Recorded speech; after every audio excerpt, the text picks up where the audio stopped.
உணர்வுகளை உணரும்போது மட்டும்தான் மனிதன் ஒரு நிலைப்பட முடியும். அந்த மேலட்டோட பேப்பர்ல இருக்கிற எழுத்த படிக்கத்தோட மதம் சார்ந்து இருப்பான். அதுக்குள்ள இருக்கிற பொருளை ஆராய்ச்சி உண்மையை தெரிஞ்சுக்கணும்னா மதத்தை விட்ட வெளியே வரும். கடவுள் வழிபாடு இதெல்லாம் மத வழிபாடு. கடவுள் வழிபாடு தனக்குள்ளவே தன்னை ஆராய்ச்சி தான் தெரிஞ்சுக்கிறது தான் கடவுள் வழிபாடு. அப்போ இந்த மத போதனைகள்ல எல்லா மத போதனைகள்ல எல்லா விஷயமும் இருக்கு. ஆனா இது சிரமமான பயணம். இந்த சிரமப்படாம மனித சுகவாசியா வாழணுன்றதுக்காக அவன் அந்த பேப்பர்ல இருக்கிற வரைக்கும் படிச்சுட்டு போயிடறான். அதனுடைய உண்மை பொருளை அறிஞ்சான்னு சொன்னா அவன் ஆராய்ச்சி பண்ணி அந்த மத போதனையிலிருந்து வெளியே வந்துடும். ஆனா அதை வர விரும்புறது. ஏன்னா மத போதனையில வெளியே வந்தீங்கன்னா அவனுக்கு பல சௌகரியங்கள் கிடைக்கிறது. அதனால அவன் அந்த மத போதனையிலேயே ஒட்டிக்கிறான். உண்மை தெரிஞ்சவங்க கூட சில பேர் இந்த மத போதனையிலேயே உட்காந்து நிற்கிறான். இதுதான் காரணம்.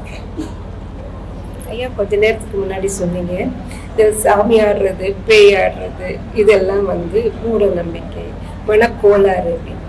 ஆனா ஒரு கற்புக்கரசி கடவுளை விட கணவனையே தெய்வமாக தொழுபவள் பெய்யவ பெய்யும் மழைன்னு சொல்றாங்க. இது மூடப்பட என்னமா இல்ல உண்மையா?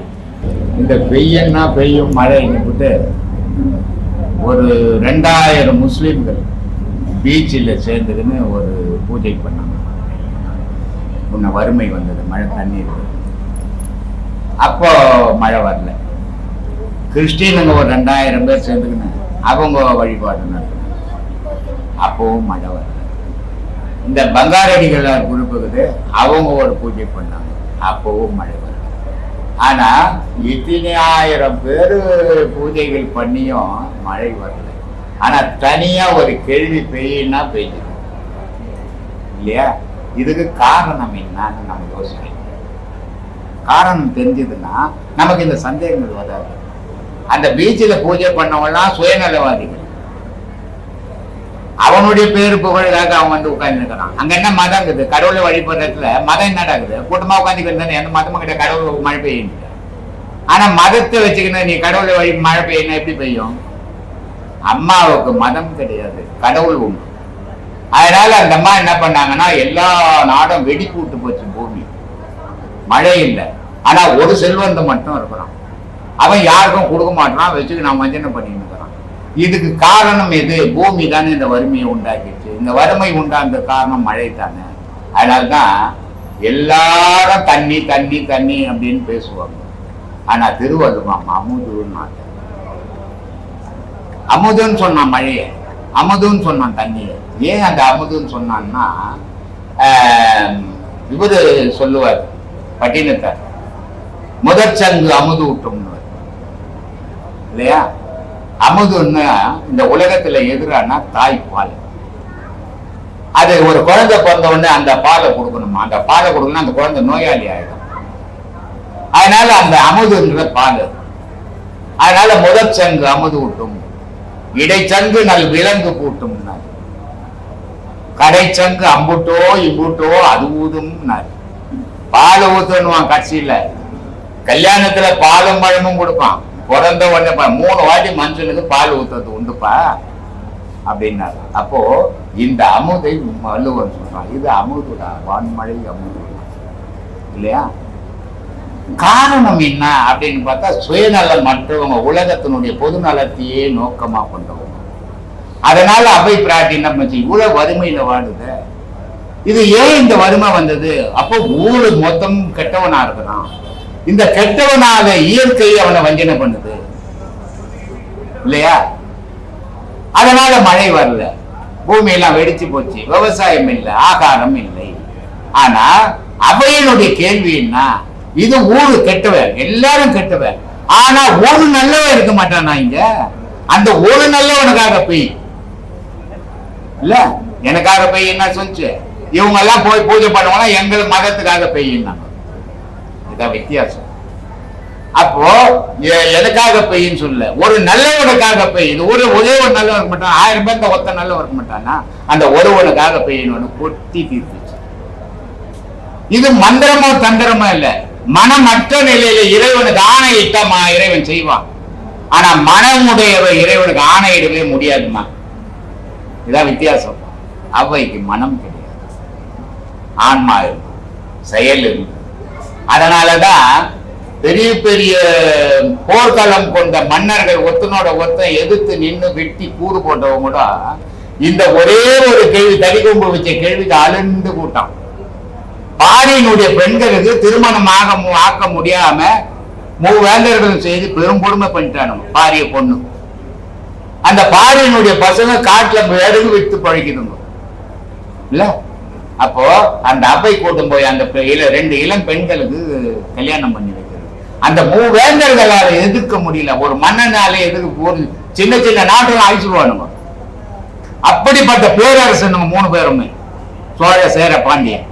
ஆனா இந்த 3 பேர் அந்த ஒரு கேள்விக்கு பயந்தானுங்க. இன்னைக்கு பூகம்பம்னு பேசுறமே, இந்த பூகம்பத்தை அன்னைக்கே கேள்வி காட்டுச்சு. இந்த 3 மன்னரும் படையெடுத்து வரான், இங்க வந்தா கல்யாணம் நிறுத்திடுவானுங்க. அதனால அது என்ன சொல்லிச்சு, இதோட திரும்பி போயிடுங்க, உங்களுக்கு மரியாதை இல்ல, நாங்க வருவோம். சரி நீ வந்தா முடிஞ்சா வந்துக்கிட்டு பூமியை 2ஆ பிளந்துச்சு. வந்தவள அதுக்குள்ள ஊந்துட்டான், மன்னனுங்க நின்றுட்டானுங்க, பயம்புள்வா உண்டாக்கி. அப்போ இன்னைக்கு பேசுற பூகம்பத்தை அன்னைக்கே அவை செய்து காட்டுது. என்ன செய்யல, என்ன அற்புதங்களை மகான்கள் செய்யல, எல்லா அற்புதங்களையும் செய்யலாம். ஆனா எவனுமே சொல்லல. ஏன்னா உண்மையான செயல் செய்யறவன் எவனும் சொல்ல மாட்டான். இந்த புலிவி இருக்கிறவன் அதை செய்வான் அதை பண்ணிடுவான் இதை பண்ணிடுவான்னு சொல்றான் பாரு, அவனுக்கு ஒண்ணும் தெரியாதுன்னு அர்த்தமா. இதாமா இப்படிதாம்மா நான் போயிட்டு இருக்கிறேன். சொல்லுமா. ஒன்னும் படிக்கல, ஒன்னும் தெரியலன்னுட்டு சங்க தமிழ் பாடல் பத்தி பேசுறாரு, அவை பேசுறாரு, அறிவியல் பேசுறாரு, பயாலஜி பேசுறாரு, இந்த உடல் கூறு இந்த முதுகு தண்டு வழியா இப்படி போகும் ஞானம் பேசுறாரு. ஐயா இதெல்லாம் எப்படிங்க ஐயா சாத்தியம்?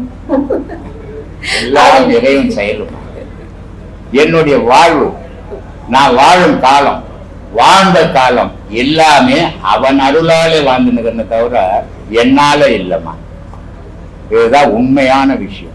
அவன் அருளாலே அவன் தாள் வணங்கி அவனாவே இருக்கீங்க. அதுதான்மா. அவன் இல்லைன்னா அவன் தாளை வழங்க முடியாது. அவன் இருக்கிற வரைக்கும் தான் அவன் தாளை வழங்குவான். காலுன்னா கண்ணுன்னு அர்த்தம், கால்னா இவங்க காலுன்னு வச்சுக்கினாங்க. இதுவே அறியாமையில் இருக்கிறாங்க, பக்தியிலன்னு அர்த்தம்.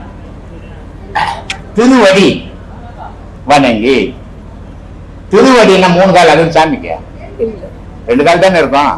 நம்மளுக்கு 2 கால் தான் இருக்குது. 3 கால் இருந்தா நம்ம என்ன எப்படி இருப்போம், ஒரு அமையா இருக்கும் போல. 2 கால் திருவடி அப்படின்னா, இந்த பிராமணங்க பாத்தீங்கன்னா இங்க பாதி வச்சுட்டு இருப்பாங்க, ஆதியில பாத்தீங்கன்னா நம்மளும் கூட இங்க பாதி எடுத்துட்டு இருப்பாங்க. இது என்ன காரணம் அப்படின்னா, இறைவனுடைய பாதத்துல விழும்போது முடிப்படக்கூடாது, தலைமுடி இறைவன் மேல படக்கூடாது. அதனால எங்க முழமான வயசு எடுத்துருவாங்க. அது திருப்பாதம் அப்படின்னு பேரு. திருன்னா 3 கால் இல்லை, 2 கால் தான் நல்லா சாமிக்கும். ஆனால் திருன்னா கண்ணு, திருப்பாதம்னா கண் பாவம். இதுதான் திருப்பாதம். 3 கண் உடையவர் இல்லையா? இத ரொம்ப அழகா திருவத்தூர்ல கடினத்தார் சொல்லுவார். கண்டம் கரியதாம் கரும்பு, கண் 3 உடையதாம், அண்டத்தை போன்றதாம், தொண்டருக்கு தித்திக்கும் கடல் அருகே நிற்கும் கரும்பு இல்லையா? ஆனா எல்லாருக்கும் தித்திக்கும் சொல்லல, தொண்டர்களுக்கு தித்திக்குமா. அப்போ எல்லாரும் தொண்டர் ஆனால் எல்லாருக்கும் தித்திக்கும்னு சொல்றாரு. அது எப்படிப்பட்டதான்னா, ஆகாயத்துக்கும் பூமிக்கும் சரிசமமா இருக்கு. ஆனா அது எத்தனை கண்ணுடையதான்? 3 கண்ணுடையதான். 3 கண்ணுன்னு கரும்பு கண்ணுக்கு போயிடான். கண்டம் கரியது. காக்கா இருக்குது இல்ல, கருப்பு கண்ணு. ஆனா காக்காவோட அண்டம் கருப்பும் காக்கா இருக்குது, அது இன்னும் கருப்பு இல்லை. அதனால அந்த லிங்கம் கருப்புன்னு சொல்லி இருக்கலாம், கருப்பு இல்லையா, கண்டம் கரியாம், அவ்வளவு கருப்பான் தான். ஆனா அது பூமிக்கும் வானத்துக்கும் சரி சமமா நிற்குது. அதனால கண்டம் கரியதாம் கரும்பு, கண் 3 உடையதாம், அண்டத்தை போன்றதாம், தொண்டருக்கு தித்திக்கும் கடல் அருகே நிற்கும் கரும்பு. சொல்லுங்க சுவாமி.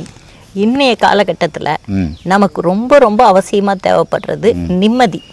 இதை தேடிதான் மனுஷங்க ஒவ்வொரு கோவிலுக்கா போய் சுத்தி அலையிறாங்க. இது கிடைக்கிறதுக்கு நம்ம என்ன பண்ணணும்? நிம்மதின்றது இன்னைக்கு மனுஷனுக்கு கிடைக்கிறதே கிடையாதும்மா. ஆனா ஒப்புக்கு தேடி நிற்கிறான், நிஜத்துக்கு தேடுறது இல்லை. எனக்கு நிம்மதி இல்லைங்க, நிம்மதி இல்லைங்க, நிம்மதி இல்லைங்கன்னு மனுஷன் சுற்றி சுற்றி சுற்றி கோயில் குளங்கள்லாம் சுற்றுறான், எங்கெங்கேயோ சுற்றி பார்க்குறான். ஆனால் நிம்மதி கோயிலில் விற்கல. இல்லையா? அதனால அங்கே போனால் நிம்மதி கிடைக்காது. நிம்மதின்றது உன் மனசுக்குள்ளவே இருக்குது. அந்த நிம்மதியை நீ தேடினா நீ நிம்மதியாக இருக்கலாம். நிம்மதின்றது என்னன்னா, பற்று இல்லாமல் இருந்தீங்கன்னா நீ நிம்மதியாக இருக்கலாம். எல்லாத்து மேலேயும் பற்றை வச்சிங்கன்னா நிம்மதியை இழந்துடுவேன். இப்போ ஒரு பதவியிலேயே நான் இருந்து பழக்கப்பட்டுட்டேன். இப்போ எனக்கு பதவி போச்சு. பதவி எப்போ போச்சோ அப்போவே என் நிம்மதி போச்சு. அப்போ எனக்கு என்ன வேணும்? நிம்மதி வேணும்னா பதவி வேணும். என்கிட்ட பணம் இருந்தது, பணம் இருக்கிற வரைக்கும் நான் நிம்மதியாக இருந்தேன். என்கிட்ட இந்த பணம் போயிடுச்சு, நான் நிம்மதியை இழந்துட்டேன். அப்போது நிம்மதின்றதை வெளியே தேடுற வரைக்கும் அவனுக்கு கிடைக்காது. அவன் மனசுக்குள்ளே தேடணும் நிம்மதி. நிம்மதி எது இருக்குது போதும் அப்படி நினச்சிட்டான்னா நிம்மதி. ஆனால் உலகம் ஃபுல்லாக தேடுறவனுக்கு நிம்மதி எப்பவுமே கிடைக்காதுமா. சுவாமி, ஒரு சிலர் வீட்டுங்களில் நிறைய அசம்பாவிதங்கள் நடக்கும், அதனால அவங்களுக்கு மனக்கவலையாகவே இருக்கும். ஒரு ஜோசியர் வந்து சொல்றாரு, இந்த வாஸ்துக்கு இந்த விநாயகர் வச்சா நல்லது அப்படி இப்படின்னு. அது வச்சாதான் சரியாகுமா, இல்லை அது நம்மளோட மனப்பிரமையா? எனக்கு எங்கேயும் வச்சு சரியா இருந்தா தெரியலம்மா. அதுக்கு தான் சொல்றது, உன் விதி என்னவோ. இப்போ எந்த விநாயகரும் வைக்காத குழப்பம் இல்லாத எத்தனை பேர் வாழறான் சொல்லு. அப்போ விநாயகர் அவங்க வீட்டில் போய் குழப்பம் இல்லாத இருன்னு சொல்லிட்டு வந்தாரா? இவங்க வீட்டில் ஒரு கல் எடுத்து போய் வச்சுட்டீங்கன்னா அது குழப்பம் தீர்த்துருமா? குழப்பம்ன்றது உனக்குள்ளகுது. இந்த குழப்பம் ஏன் ஏற்படுது, எதுக்காக ஏற்படுது, அது காரணத்தை அறிஞ்சிட்டீங்கன்னா நிம்மதியாக இருக்கலாம், சந்தோஷமாக இருக்கலாம். பிள்ளையார் வந்து மதியம் பண்ணி வைக்க மாட்டார். இது வாஸ்துன்ற பேரில் அவன் பொழப்பு தொழில் பண்ணுறான். இதுக்கு அடிமை நீ ஆகிட்ட. அதனால் கொடுத்துட்டு வச்சுக்கோ 2 பிள்ளையாரை. அப்போது அது நிம்மதியாக இருந்தீங்கன்னா சந்தோஷம் தானே. பிள்ளையார் வந்தார் சந்தோஷமாகறான்னா அந்த சந்தோஷம் நல்லாயிருக்கும். ஏதாலும் உன் விதி என்னவோ அதுபடி தான் உன் வாழ்க்கை. அதை யாரும் தடுக்க முடியாது. இப்போ தானே சொன்னேன், என் பிள்ளைங்க இந்த மாதிரி என்ன வச்சுட்டு இருக்கிறாங்கன்ட்டு. இதுக்கு காரணம் என்ன? உன் விதி. இதே டாக்டருங்க எத்தனையோ பேர் தாய் தப்புனை விட்டுட்டு உட்காந்துக்கிறாங்க. அது அவங்க விதி. விதியை யாராலையும் மாற்றவே முடியாது, இறைவனை தவிர. சிவாய்க்கர் நமக்கெல்லாம் கடவுளை எப்படி தேடணும், தேடி எப்படி தெரிஞ்சுக்கணும் அப்படின்றதுக்காக நமக்குள்ள சொல்கிறார். கடவுளை எங்கே தேடுறது? என்னிலே இருந்த ஒன்றை யான் அறிந்தது இல்லையே, என்னிலே இருந்த ஒன்றை யான் அறிந்து கொண்ட பின், என்னிலே இருந்த ஒன்றை யாவர்கான வல்லாரோ, என்னிலே இருந்து யான் உணர்ந்து கொண்டேனே. கடவுள் என்ற பொருள் எங்கெங்கேயோ தேடி அலைஞ்சு எங்கேயுமே காண முடியாமல் தன்னுடைய உடலுக்குள்ளவே நான் தேட ஆரம்பித்த பிறகு என்னிலே இருந்த ஒன்றை யான் அறிந்ததில்லை. முதல்ல நான் தெரிஞ்சுக்கல, அப்புறம் நான் என்னிலே இருந்த ஒன்றை நான் அறிந்து கொண்ட பின் அதனோடவே உறவு கொள்றேனே. அந்த மாதிரி உலக மக்கள் அனைவரும் இறைவன் என்ற ஒரு பொருளை தனக்குள்ளவே தேடுனீங்கன்னா அதை தெரிஞ்சுப்பீங்க, அதோட இணைஞ்சிடுவீங்க.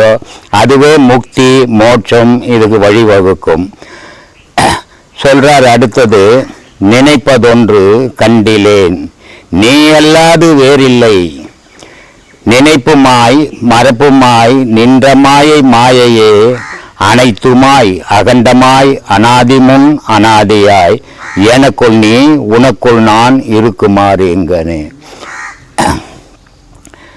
கடவுள்ன்ற ஒரு நினைப்பு எப்படி வருது உனக்கு அப்படின்னா, கடவுளே உனக்குள்ள இருக்கிறதால தான் கடவுள்ன்ற நினைப்பே உனக்கு உண்டாகுது. கடவுள்னு ஒன்று இல்லைன்னு சொன்னால் நினைப்பே உனக்கு ஒன்று, கடவுள்ன்ற நினைப்பே உனக்கு வராது. அதனால கடவுளே உனக்குள்ள இருந்து தான் நினைவை ஊட்டுறான். அதை மறக்கிறதும் இல்லை, நினைக்கிறதும் இல்லை. அது எங்கே மறந்து எங்கே நினைக்கிறது, ரெண்டுமே அதுவாகவே இருக்குது. இப்போ உடல் வேறு உயிர் வேறா இருக்குது. உடல் விழுந்து போது உயிர் இல்லை. உயிர் இல்லாத போது அதை கடவுள் இருக்கிறார் இல்லை அப்படின்னு அது பேசுமா? பேசாது. அப்போ எப்போ பேசுறோம், எப்போ நினைக்கிறோம், எப்போ மறக்கிறோம்னா கடவுள் நமக்குள்ளவே இருக்கிற வரைக்கும் தான் நமக்கு அதெல்லாம் அந்த நினைப்பெல்லாம் உருவாகுது. அதனால ஆராய்ந்து பார்த்து உங்களுக்குள்ளவே அதை அறிய முயற்சிகள் செய்யுங்க. அதை அடைஞ்சிடுவீங்க. அடைஞ்சிங்கன்னா நீங்களும் நிம்மதியாக இருக்கலாம், அடுத்தவங்களுக்கும் எடுத்து சொல்லலாம். இந்த கடவுள்ன்றது இது வேற அது வேற அப்படிலாம் கிடையாது. கடவுள்ன்றது ஒன்று தான். அறியும் அல்ல, அரணும் அல்ல. அப்புறத்தில் அப்புறம் கருமை செம்மை வெண்மை கடந்து நின்ற காரணம் துரியமும் கடந்து நின்ற தூர தூர தூரமே. கடவுள்கிட்ட கருப்பும் இல்லை, சிகப்பும் இல்லை, வெள்ளையும் இல்லை, எதுக்கும் சேராத அது ஒரு தனித்த நிறம். அதுக்கு பேர் அரியும் கிடையாது, அரணம் கிடையாது, ஆனால் அது இல்லாத இடமும் கிடையாது. அதனால அதை நம்ம தேடி அடையணும். இந்த மனித பிறவியாகப்பட்டது அதுக்காக தான் பிறந்தோம். இல்லைன்னா மற்ற ஜீவராசி மாதிரி நம்மளும் ஒரு ஜீவனாவே வாழக்கூடாது. ஜீவன் அப்படின்னா மனுஷன் அர்த்தம், சிவம் அப்படின்னா கடவுள்னு அர்த்தம். ஜீவனாய் இருக்கப்பட்ட உயிரை சிவமாக மாற்றும் போது நம்மளும் கடவுளாக அடையலாம். கடவுள் என்றது ஏதோ ரொம்ப தூரத்தில் இருக்குது அப்படின்னு நினைக்காதீங்க. தூரம் தூரம் தூரம் என்று சொல்லுவார்கள் சோம்பர்கள். அது ரொம்ப தூரம் கடவுள் அடையிறது அப்படின்னு சொல்லுவாங்க. அப்படிலாம் கிடையாது. பாரும் பின்னும் எங்குமாய் பரந்த அப்பறம் ஊரும் நாடும் காடு மேடி உழன்று தேடும் ஊமைகள் நேரதாக உம்முள்ளே அறிந்துணர்ந்து சொல்லுமே அப்படின்றாரு. இது காடு மேடெல்லாம் தேடி திரிஞ்சு அடையிற பொருள் இல்லப்பா. நேரா உனக்குள்ளவே நீ அறிஞ்சு அடுத்தவனுக்கு சொல்ல வேண்டிய விஷயம். அதை அறியாததால உன்னால அடுத்தவனுக்கு சொல்ல முடியல. நீயும் காடு மோடெல்லாம் அலைஞ்சு தேடிக்கின்னு இருக்கிற. தேடாம ஒரே இடத்துல உட்கார்ந்து உன்னையே உன் உயிரியே கவனிச்சீன்னாக்கா உண்மை உனக்கு விளங்கிடும். உலகத்தை பார்க்கும்போது உண்மை தெரியாது, பொய் தான் விளங்கும். ஏன்னா உலக தோற்றங்கள் ஒரு பொய்யான மாயை. அது நீ உன் உடலும் ஒரு பொய்யான மாயை. ஆனால் உனக்குள்ள இருக்கிற உயிரோ மெய்யான பொருள். அந்த மெய்யான பொருளை உணரணும்னா நீ உனக்குள்ளவே உன் மனசை செலுத்தணும். உலகத்து மேல செலுத்தாம இருந்தேன்னா உண்மைகளை நீ தெரிஞ்சுக்கலாம். அதனாலதான் அப்படி சொன்னாரு. நீல வீடு கட்டுவீர், நெடுங்கதவு சாத்துவீர், வாழ வேணும் என்றலோ மகிழ்ந்திருந்த மாந்தரே, காலன் ஓலை வந்தபோது கை கலந்து நின்றிடும் ஆலமுண்ட கண்டனாட் பாதம் அம்மை பாதம் உண்மை. பெரிய வீடு கட்டுற, யமன் கூட வர முடியாது, ஒரு காத்து கூட நுழைய முடியாத அளவுக்கு வீட்டை கட்டுற. ஆனா யம தூதருங்க உன்னை மோதும் போது நீ கீழே விழுந்து உன் உடல் விழுந்து உன் உயிர் உடலை விட்டு கழன்று ஓடி போகும்போது நீ கட்டின வீடு ஏது, நீ மகிழ்ந்த சந்தோஷம் ஏது? எதுவுமே இல்லையேப்பா.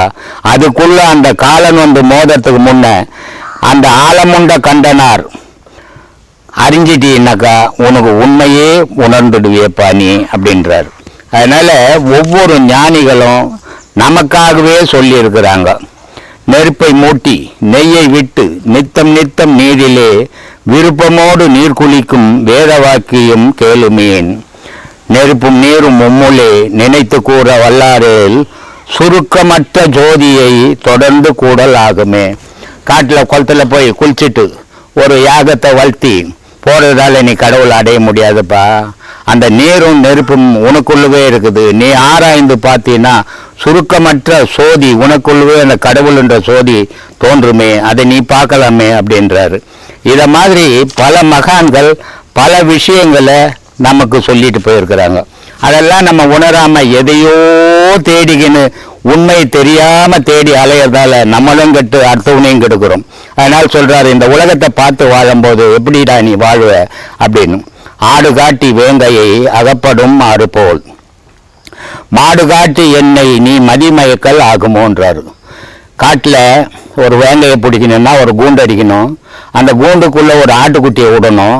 அந்த ஆட்டுக்குட்டி கத்துச்சுன்னா அந்த வேங்கை காட்டுக்குள்ளேருந்து வரும் ஆடை பிடிக்கிறதுக்கு. ஆனால் ஆடை பிடிக்க வந்த வேங்கை கூண்டுக்குள்ள அகப்பட்டு மாட்டிக்கும். அந்த மாதிரி நீ மாட்டிக்க கூடாதுடா இந்த உலகத்துல. மாடு காட்டி என்னை நீ மதிமயக்கல் ஆகுமோ. அப்போ இந்த உலகம்ன்றது ஒரு அழகான மாடு மாதிரி. அதை காட்டி நீ அறிவை மயக்கிடலாமா? மயக்கக்கூடாது, நான் மயங்கவும் கூடாது. அதனால கோடு காட்டி யானையை கொன்றுரைத்த கொற்றவா, நல்ல வழியை காட்டி மதம் என்ற மனம் என்ற ஏனையை கொன்ற இறைவா, நீ எனக்கு வீடு காட்டி என்னை நீ வெளிப்படுத்த வேணுமே. என்னை நான் எப்படி வாழணுன்றது நீ தாயா முடிவு பண்ணணும். நீ என்ன இந்த நல்ல வீடு, நான் உண்மையான வாழ வேண்டிய வீடை எனக்கு காட்டு. இப்ப நான் வாழ்ந்துக்கின இருக்கிற வீடு உண்மையான வீடு இல்லை அப்படின்றதுக்காக இதெல்லாம் நமக்கு இந்த அறிவுரைகள்லாம் சொல்றாங்க. இதையெல்லாம் கேட்டு நம்ம நல்ல ஞான மார்க்கத்தை நல்ல குருவை நாடி போலியான விஷயத்துல போய் சேர்ந்து பாழாகாம உண்மையான ஞானத்தை தேடி அலைஞ்சி அதை அடையும் போது உன் மனமும் நிம்மதி, நீ இறைவனையும் சேரலாம். இதெல்லாம் தான் இங்கே வழி சொல்லுங்க. பிரம்மசூத்திர குழுவில் அதெல்லாம் வழி சொல்லிங்கிறோம். பிரம்மசூத்திர குழுவில் ஜாதி மதம் குலம் கோத்திரம் எதுவும் கிடையாது. நல்ல மனசு உள்ளவன் நல்ல மனிதனாக இருக்கணும், அது மட்டும்தான் இங்கே தேடுறோம். அதை தான் இங்கே சொல்லி கொடுத்துன்னுக்குறோம். வரவங்களுக்கும் அதை தான் நம்ம சொல்கிறோம். நீங்களும் இப்படி இருக்கணும், எந்த ஜாதி மதத்துக்கும் நீங்கள் அடிமையாகக்கூடாது அப்படின்னு சொல்லின்னுக்குறோம். அதனால் இனிமேல் இது வரைக்கும் வாழ்ந்த வாழ்க்கை எப்படியாவது போகட்டும். இனிமேல் வாழற வாழ்க்கை உங்கள் வாழ்க்கையும் இறைவனுடைய நினைப்பையும் வச்சு வாழ்ந்தீங்கன்னா உங்களுடைய வாழ்க்கை அமைதியாகவும் இருக்கும், சிறப்பாகவும் இருக்கும். நன்றி, வணக்கம் அப்படின்னு சொல்றீங்க. ஆனா யோகத்துல நீங்க வந்து தன்னுள் தான் அடங்கணும் அப்படிங்கிறீங்க. அப்போ ஒரு ஆண் வந்து அடங்கி வாழணுமா, உரத்து பெருமையா வாழணுமா? ஒரு ஆண் வந்து எப்பயும் உரப்பா தொழிலையும் மற்ற நிலைகளையும் பெருமையோடையும் உரப்பாகவும் இருக்கணும்னு சொல்றீங்க, உரத்த சத்தத்தோடையும் இதாக இருக்கணும்னு இப்போ பெண்கள் பற்றி பேசும்போது சொன்னீங்க. ஆனால் ஒரு ஆண் வந்து யோகத்தில் அடங்கணும்னு சொல்றீங்க, ஆணோ பெண்ணோ யோகத்தில் அடங்கி இருக்கணும் அப்படின்னு சொல்றீங்க. அப்போ அடங்கி வாழணுமா இல்லை பெருமையா வாழணும்? துரை வந்து கம்பெனி வச்சுக்கிறாரு. சரி. அவர்கிட்ட ஒரு 150 பேர் வேலை செய்கிறாங்க. சரி. இப்போ அவர் காலையில் டிஃபன் கொடுக்குறாரு. எந்த கம்பெனியில் சின்ன கம்பெனியில் எல்லாம் நடக்காத விஷயம், ஆனால் அவர் பண்ணின்னுக்கிறாரு. காலையில் டிஃபனு, மத்தியானம் சாப்பாடு, நைட் சாப்பாடு போட்டு அனுப்புகிறாரு. மாதம் சம்பளம் கொடுக்குறாரு. அங்கே போய் அவர் இப்போ நான் ரொம்ப அன்பானுவேன், நீ ரொம்ப அன்பானா அவன் இவர் பக்கத்தில் பாய் போட்டு படுத்துப்பான் இல்லையா? வேலை நடக்குமா? நடக்காது. அங்கே போய் நம்ம எந்த வேலை செய்தா எந்த வேலை செய்தா ஆச்சா அது அப்படின்னா தான் அங்கே வேலை நடக்கும். அப்போது அங்கே அதிகாரம் தேவை. இந்த அதிகாரத்தை வீட்டில் வந்து கொண்டாடிட்டு ஏதாச்சும் போய் அப்பத்துக்குன்னு அப்படின்ட்டுவாங்க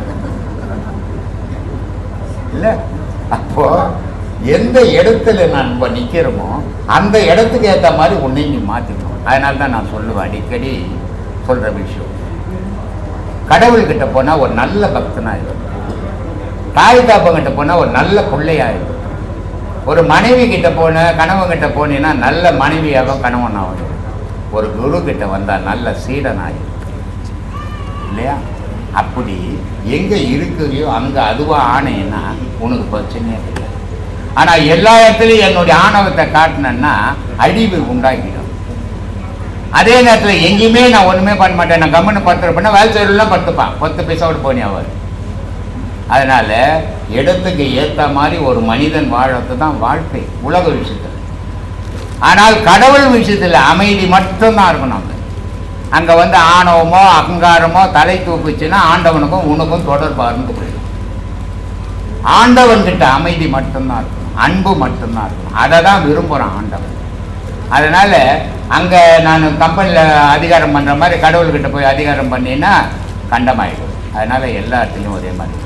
மனைவி ஒரு ஆஃபீஸில் போய் இப்போ யாரோ ஒரு அம்மா வந்துக்கிறாங்க, கலெக்டர் சிவகங்கையிலேருந்து கலெக்டர் அம்மா, ஏம்மா யாருமா அது இருக்கிறியா?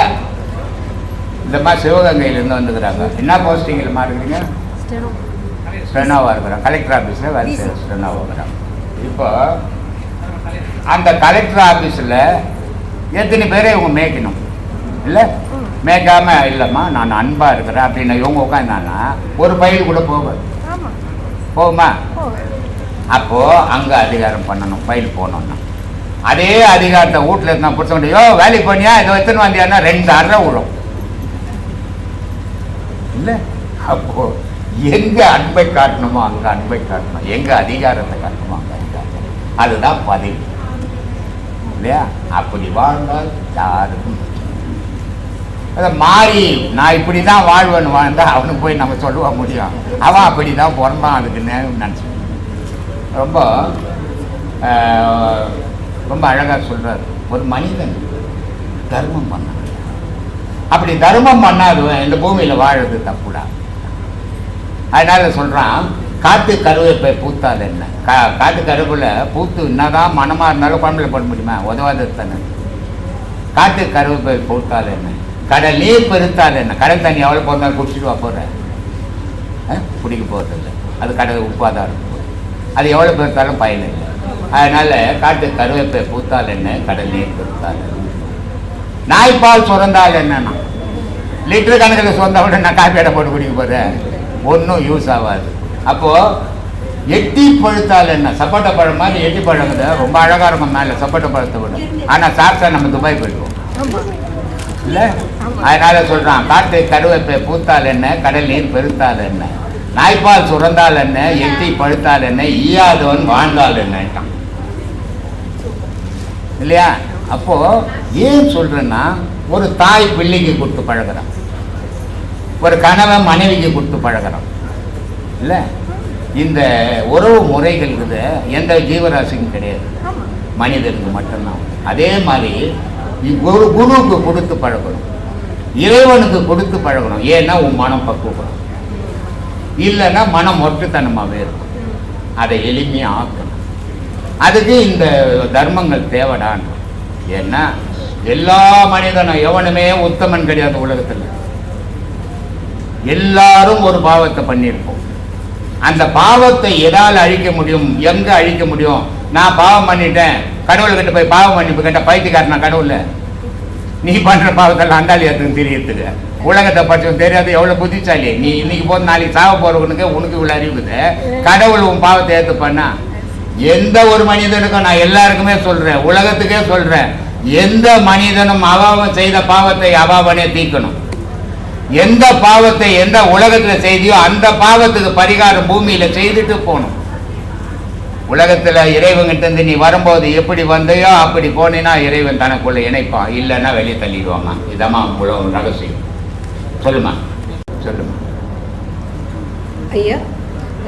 அடுத்து என்னுடைய சந்தேகம், இளம் வயது சில காய் தண்ணியும் பழமுமா நல்ல இனிப்பாகவும் சுவையாக இருக்கிற மாதிரி முத்துனதுக்கப்புறம் ஓட விட்டு தனியாக நின்று போகுது.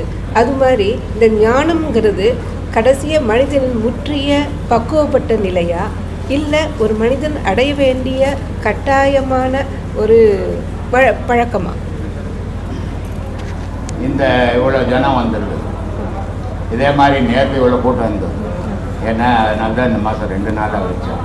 கூட்டம் சேர்க்கக்கூடாது, இந்த ஊரில் வேறு திருவிழா, போலீஸ் சுற்றிக்கினே இருக்குது. நமக்கே நேற்று வந்து சொல்லிட்டாங்க ரொம்ப கூட்டம் சேர்க்காதீங்க. அதனால் நான் 2 நாள் வச்சுருக்கேன் இந்த மாதம் பௌர்ணமி. அதனால் நேற்று இவ்வளோ கூட்டம் வந்து, இன்றைக்கி ஒரே நாள் வச்சுருந்தேன், எனக்கு இடமே இருந்திருக்கு. ஆனால் இவ்வளோ பேரும் இங்கே வந்ததுக்கு காரணம் என்ன? சரி, இங்கே இவ்வளோ பேர் வந்துட்டாங்க, இவங்கெல்லாம் போய் கடவுளை அடைஞ்சிடுவாங்கன்னா ஒரு போதும் அடைஞ்சிட்டு. இந்த பாதைக்கு வர்றதுனால என்ன பயன் அவங்களுக்கு நன்மை அப்படின்னா, அனுபவம், மனப்பக்குவம். இது ரெண்டுமே இதில் வந்த உடனே தெரிஞ்சிடும். சரி, கடவுள் இப்போ நம்ம எல்லாம் உட்காந்துக்கிறோம், கடவுள் திடீர்னு நீங்கள் வந்துட்டார் பார்க்கலாம் அப்படின்னு என்ன பண்ண போகிற? கடவுள் வந்த என்ன பண்ண முடியும்? எல்லாரும் நல்லா இருக்கணும், எல்லாரும் நல்லா இருக்கணும்னு கேட்பேங்க. இப்போவும் அதை நம்ம பண்ணிட்டு இருக்கிறோம். சொல்லி அப்புறம் என்னத்துக்கு அந்த கடவுளை பார்த்து என்ன பண்ண போற? அவர் பாட்டுக்கு அவர் போறாரு. அவர்னா ஒரு பேங்க்ல, ரிசர்வ் பேங்க்ல இருந்து வந்தாருன்னா ஒரு 100 பொட்டி எடுத்து வந்தாருன்னா ஆளுக்கு ஒரு பொட்டியாவது கொடுத்துட்டு போவாரு. அவரு நம்ம என்ன கொளுத்துவோமா என்ன படியில் போடுமான்னு அவர் பார்த்துங்கிறாரு. அப்புறம் அவர் வந்து என்ன பண்ண போறாரு? ஆனா இது பார்க்கறதுக்கு நாத்திக மாதிரி இருக்கும் பேசுறது. ஆனா சிந்திங்கோன்னு சொல்றேன். நான் நாத்திகவாதி இல்லை, ஆத்திகவாதி. அதே நேரத்தில் அறிவில்லாத ஆன்மீகத்தை பண்ண மாட்டேன், அறிவுபூர்வமான ஆன்மீகம் பண்ணுவோன்னு சொல்லிட்டு இருக்கிறேன் இல்லையா? அதனால இறைவனை தேடி நீ ஒன்றும் பண்ண போறதில்லை, இறைவன் வந்தாலும் ஒன்றும் பண்ண போறதில்லை. உன்னை சீர்படுத்திக்கிறதுக்கு இந்த இறை வழிபாடு அவசியம். உன் மனம் பக்குவப்படுறதுக்கு இந்த இறைவழிபாடு போயிட்டு அவசியம். அந்த மனம் பக்குவப்பட்டால் தான் கடவுளுடைய காட்சி, பிறப்பை தவிர்க்க முடியும், இறைவனுடைய அருள் கிடைக்கும். அப்போ உன் மனம் பக்குவப்படுறதுக்கு முதல்ல இதை தான் ரொம்ப அழகா பட்டினத்தார் சொன்னார். அப்பா இந்த யோகம் எல்லாம் பண்றதால ஏன்னா கடவுளை போயிடுவியான்னா ஒருபோதும் போக முடியாதுப்பா. சரி, கடவுளை போய் அடைய முடியாததுக்கு நான் ஏன்பா இந்த யோகம் எல்லாம் பண்ணணும்னா உன் மனம் பக்குவப்படுறதுக்கு. அதனால சொன்னார், அட்டாங்க யோகமும் ஆதாரம் ஆறும் அவித்தை 5 விட்டேறி போன வெளிதனிலே வேப்பொன்று கண்டேன், வட்டாகி செம்மதில் பாலூர உண்டு எட்டாத பேரின்பம் என்ன விழுங்கியது என்ன இவர் சாப்பிட்டேன்னு சொல்ல. இதுதான் அதிசயம். இவ்வளோ சிரமப்பட்டவர் நான் சாப்பிட்டேன்பா நல்லா இருக்குதுப்பான்னு சொல்ல, இவர் அது சாப்பிட்டுச்சான். ஏன் இவர் அது சாப்பிட்டதுன்னா அது சாப்பிட்றதுக்கு ஒரு பக்குவம் ஆயிட்டு இருந்தார். இல்லையா? அது பார்த்த உடனே அருவருப்பா போற மாதிரி இருக்கிறோம் நம்ம. ஆனா அவரு அது சாப்பிடுற மாதிரி பக்குவத்தில் இருந்தாலும் அவரு அது சாப்பிட்டுச்சு. அவரை எது சாப்பிட்டது? இறைவன் என்ன சாப்பிட்டான்டான்ற, இல்லையா? அப்படிப்பட்ட நிலை மனப்பக்குவம் வர்றதுக்கு இந்த ஆன்மீக கிளாஸ் அவசியம். இங்க கூட என்கிட்ட கேட்குறாங்க, சாமி இந்த மாசம் உபதேசம் வாங்கிட்டேன், இதோட எப்போ வரணும்? மாசம் மாசம் வரணும். ஏன் மாசம் மாசம் அவள் பொறி கட்டலையே அது உபதேசம் கொடுக்கும்? அப்படி கிடையாது. அனுபவம் வராது, அடுத்த உபதேசம் கொடுத்தா அது பயணத்து தான் போயிடும். ஆனால் இந்த கிளாஸுகள் நீ மாசம் மாசம் வரும்போது தான் ஒவ்வொரு ரகசியங்களும் நீ தெரிஞ்சுக்க முடியும். அதனால மாசம் மாசம் வாங்கணும். வர முடியாதவங்களை நான் என்ன பண்ண முடியும்? போய் வண்டி வச்சு வர முடியும்? சொல்லுமா, இப்படி போய் நிற்குமா என் காலம்?